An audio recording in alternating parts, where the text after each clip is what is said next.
శ్రీమద్ భాగవతము సప్తాహము దాని మహిమ చెప్పండి తాతయ్య గారు.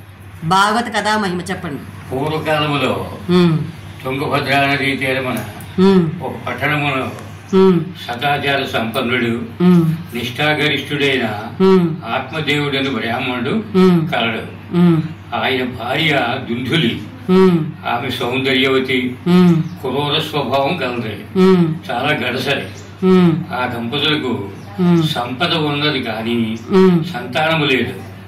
అందులో వారి చింతించు అనేక దానధర్మములు చేసినను వారికి సంతానము కలగలేదు. ఆత్మదేవుడు సంతానము లేని జీవితము వ్యర్థమని భావించి ప్రాణత్యాగము చేయుటకై వనమునకు బయలుదేరి వెడలేదు. అక్కడి దగ్గరలోనున్న చెరువులోని నీరు త్రాగి దాహము తీర్చుకుని విచారగ్రస్తుడై కూర్చుని ఉండేది. అదే సమయంలో ఒక యతి ఆ చెరువులోని నీరు త్రాగుటను చూచి ఆత్మదేవుడు ఆ యతిని సమీపించి తన దుఃఖముల గురించి వివరముగా చెప్పాడు. అప్పుడు ఆ యతి ఆత్మదేవులకు ఒక పండుని ఇచ్చాను. ఆత్మదేవుని భార్యకు ఆ పండు తినినచో ఒక పుత్రుడు కలుగునని చెప్పి ఆ యతి వెడలిపోయాడు. ఆత్మదేవుడు ఆ పండును తన భార్యకు ఇచ్చాడు.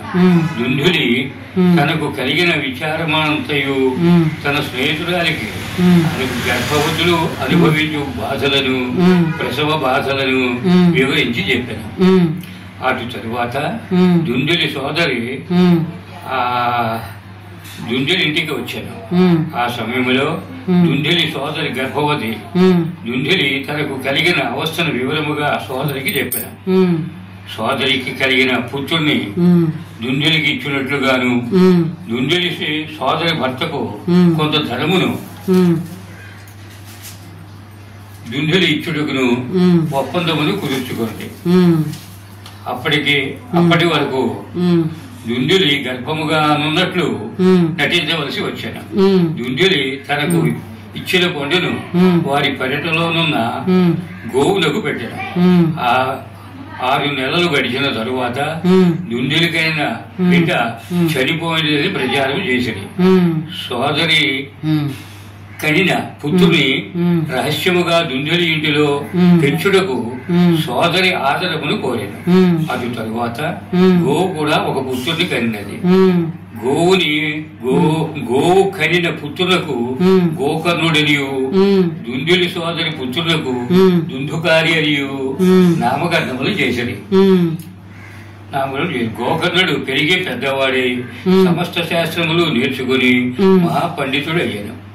దుందుకారి దుర్మార్గుడుగా మారి ప్రజలను భయభ్రాంతులకు గురి చేశాను. దారి దోపిడీలు, దొంగతనములు చేయుటకు అలవాటు పడి క్రూర స్వభావం గలవాడయ్యాను. ఒకనాడు దుందుకారి తల్లిదండ్రులను కొట్టి ఇంటి నుండి సంపదను దోచుకుని పోయాను. ఆత్మదేవుడు దుందుకారి చేసిన క్రూర కృత్యములకు చాలా ఒకచి విచారించుతున్న సమయములో అతడి గోకర్ణుడు వచ్చి తండ్రికి శ్రీకృష్ణ భజనము, భగవన్నామ సంకీర్తనము, భక్తి శ్రద్ధలతో చేసిన ఎడల మోక్షము కలిగిన విషయమును చెప్పాను. ఆత్మదేవుడు తన పుత్రుడు చెప్పిన హితబోధనను విని శ్రీకృష్ణుని ధ్యానించుచు శ్రీకృష్ణుడు ఐక్యమైపోయాను.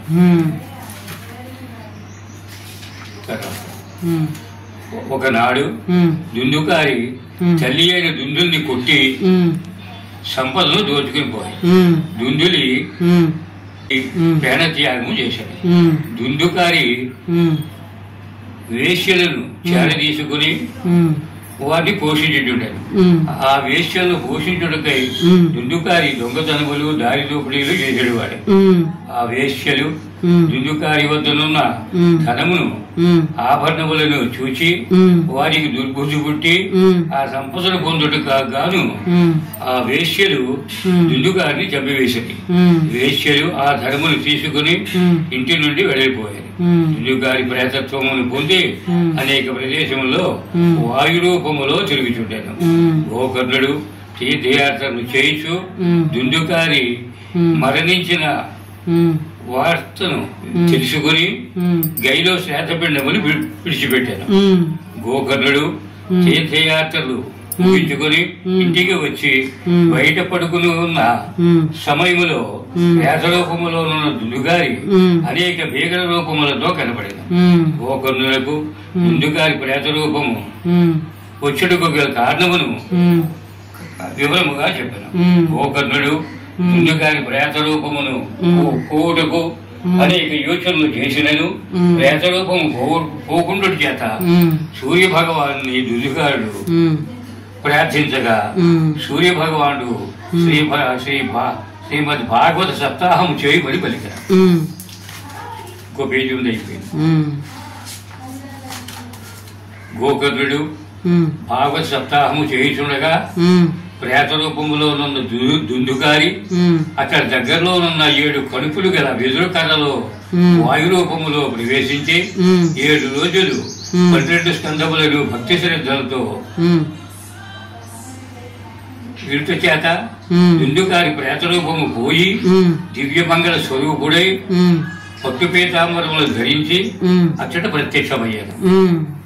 విష్ణు పార్షదులు ఒక దివ్యమైన విమానంలో అచ్చటికి ఏగుదించి దుందుకారిని వైకుంఠములకు తీసుకుని వెళ్ళిపోయింది. గోకర్ణుడు ఆ వచ్చిన వైష్ణవ పార్షదులను శ్రీమద్ భాగవతమును ఈ సభలో ఉన్న వారందరూ సమానముగా వింటిది కదా, మీరు ఒక దుందుకారునికే వైకుంఠములకు తీసుకుని వెళ్ళటకు గల కారణమును తెలుపవలసిందిగా కోరిన. అందులకు విష్ణు పార్షదులు ఇట్లు ప్రత్యుత్తరం ఇచ్చారు. దుందుకారుడు శ్రీమద్ భాగవతమును శ్రవణముతో పాటు నియమనిష్టలతోనూ మననము చేయుడి చేత దుందుకారులకు పరమ సిద్ధి కలిగినది. గోకర్ణుడు శ్రావణ మాసములో ప్రజల సభలో శ్రీమద్ భాగవతమును భాగవత సప్తాహం చేశారు. ప్రజలందరూ భక్తి శ్రద్ధలతో శ్రవణములతో వచ్చి శ్రవణము మననము చేసి ధరించరు. విష్ణు పార్షదులు అనేక విమానములలో వచ్చి ఆ ప్రజలను వైకుంఠములకు తీసుకుని వెళ్లిపోయారు. శ్రీకృష్ణ భజన, కృష్ణనామ సంకీర్తనము, శ్రీకృష్ణ దాస్యము, శ్రీకృష్ణకు వందనము చేసి మానవులు తరించెదరు గాక. అది అయిపోయింది. శ్రీకృష్ణ యొక్క మహత్యం ఇంకా చెప్తున్నాను. మహత్యం చెప్తున్నారా? శ్రీకృష్ణ జపము సర్వపాప హరణము. శ్రీకృష్ణుడి పూజ చాలా సులభమైనది. పూర్వజన్మ సంస్కృతి వలన శ్రీకృష్ణుడు ఎందుకు భక్తి ఏర్పడదు. శ్రీకృష్ణుడు మోక్ష ప్రదాత. కలియుగములో కృష్ణనామ సంకీర్తనము తప్ప మానవుడు ధరించటకు వేరొక మార్గము లేదు. ఎవరి ఇంటిలో హరినామ స్మరణము, హరినామ సంకీర్తనము జరుగునో ఆ ఇంటిలో సకల దేవతలు నివసించరు. సమస్త తీర్థములు ఉండెను.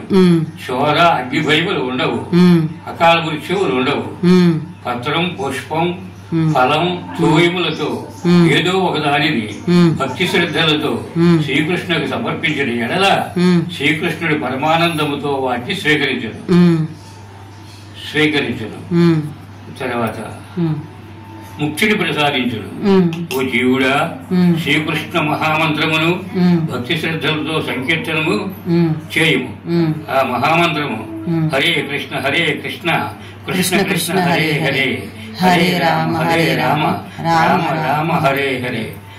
అన్ని జన్మలలో మానవ జన్మ చాలా దుర్లభమైనది. మానవుడే జన్మించినందులకు హరినామస్మరణము తరుణోపాయము. శ్రీకృష్ణ భగవానుడు భూభారమును తగ్గించుటకై అవతారమును దాల్చను. శ్రీకృష్ణ అవతారము పరిపూర్ణ అవతారము. అందుకే శ్రీమద్ భాగవత సప్తాహము చేసి మానవులు శ్రీకృష్ణ భగవానుని అనుగ్రహమునకు పాత్రులై ధరించెదరు గాక. జై శ్రీకృష్ణ, జై జై శ్రీకృష్ణ. అందరికీ శుభము కలుగు గాక. ఓం నమో భగవతే వాసుదేవాయ. ఒక పేజీ ఉంది. ఇది గోకర్ణుడు తండ్రి అయినటువంటి ఆత్మదేవునికి ఉపదేశించినటువంటి హితబోధ. చెప్పండి. గోకర్ణుడు తండ్రి అయిన ఆత్మదేవునికి చేసిన హితబోధ. ఈ హితబోధను అందరూ ఆచరించవచ్చును. సంసారము నిస్సారమైనది. పుత్రుడెవరు, తల్లిదండ్రులు ఎవరు, ఈ శరీరము నీటి బుడగ వంటిది. ఈ శరీరము శాశ్వతమని భ్రమించకూడదు. ఈ సంసారమందు విరక్తి చెందవలెను. శ్రీకృష్ణ భజన నిత్యము చేయుట చేత ఆత్మ పరిశుద్ధమై పరమాత్మని అనుగ్రహమును కలుగును. భార్యాపుత్రులు, గృహము, ధనమునందు నాది నీది అని భేదభావము వలదు. ఈ ప్రపంచము అశాశ్వతమైనది. పరమాత్ముడు నిత్యము శాశ్వతమైన వాడు. సుఖము వైరాగ్యమునకు సన్యాసికి కలుగును. ప్రపంచములోనున్న ప్రతి వస్తువును నశించిపోవాలి. ఈ శరీరము ఎముకలు మాంసములతో కూడిన అస్థిపంజరము. దీని యందు మమకారము పెట్టుకునవద్దు. లౌకిక ధర్మముల యందు ఆసక్తిని పెంచుకునవద్దు. భోగములనన్నిటినీ విడిచిపెట్టవద్దు. ఇతరుల గుణముల దోషములను ఎంచవద్దు. భగవంతుని భక్తి శ్రద్ధలతో పూజింపు. భగవంతుని కథలను భక్తి శ్రద్ధలతో వినుము. ఈ ప్రపంచము క్షణభంగురము. మమకారము చేత నరకము సంభవించును. సంసారము మోహమును కలిగించును. సంసారము నుండి విరక్తి చెందవలెను. పుట్టిన మానవుడు గిట్టక తప్పదు. మరణించిన మానవుడు పుట్టక తప్పదు. ఇది అనివార్యము. కావున మానవ జన్మ దుర్లభమైనది. కలియుగములో హరినామ సంకీర్తనము చేసి ప్రజలు తరించెదరుగాక. జై శ్రీకృష్ణ. జై జై జై శ్రీకృష్ణ. హరే కృష్ణ. శ్రీకృష్ణ అర్పణమస్తు. అందరికి శుభం కలుగుగాక. ఓం నమో భగవతే వాసుదేవాయ. మళ్ళీ ఇంకో కథ మీరు మళ్ళా చెప్పాలి మాకు. మళ్ళీ మీరు మాకు చెప్పాలి. ఇవాళకి స్వస్తి. సర్వే జనా సుఖినో భవంతు. సమస్త మంగళాని భవంతు. స్వస్తి.